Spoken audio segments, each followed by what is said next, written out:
জীবন চলে গেলেও তুমি আমার সামনে এসে দাঁড়াবে না। আমার জীবন চলে গেলেও আমার সামনে এসে দাঁড়াবে না।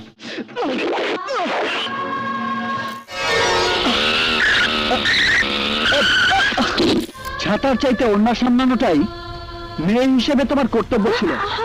রাগ করছেন কেন? আপনি তো বলেছেন ছাতার চাইতে অন্য সামলানোটাই কর্তব্য।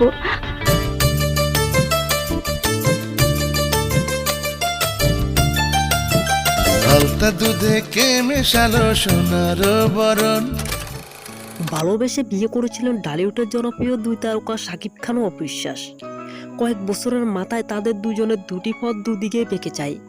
আলাদা হলেও তাদের ছেলে আফরান খান জয়ের দেখাশোনার বিষয়টা দুজনেই দেখেন।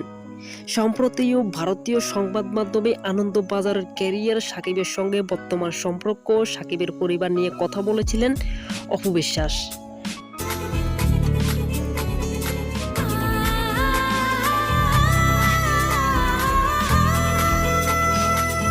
বিচ্ছেদের পর অপু বিশ্বাসের সাক্ষাৎকারে শাকিব ও তার পরিবার নিয়ে সম্পর্ক নানা অভিযোগ তুলেছিলেন। তাও প্রায় 6 বছর হয়ে গেছে।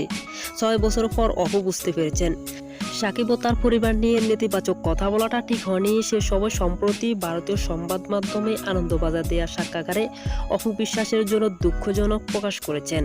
বলেছেন, অনেক সময় এমন কিছু বলে ফেলি, পরে তা শুধরে নেওয়ার জায়গা থাকে না। আমি তা চাইলেও সেটা মুছতে পারবো না। আসলে যখন কথাগুলো বলেছিলাম ওদের পরে রাগ ছিল। আমি একটু অবসানের মাধ্যমে দিয়ে যাচ্ছিলাম। আমি ওদের শাকিব খান ও তার পরিবারের কাছে ক্ষমা চাইতে চাই।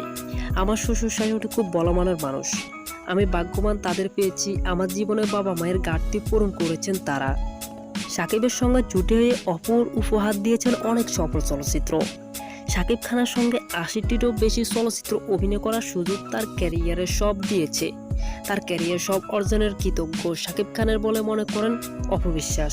অপু বলেন, আসলে আর শাকিব খান যদি আমার পাশে না থাকতো তাহলে এই অপু বিশ্বাস হতো না। সহ অভিনেতা হয়ে আমাকে অভিনয়ে খুঁটিনাটি সাহায্য করেছেন সে। আমার ক্যারিয়ারে 80% কৃতজ্ঞ শাকিবের। বাকিটা আমি অর্জন করেছি, তাই ওর প্রতি সারা জীবন সে সম্মান থাকবে আমার।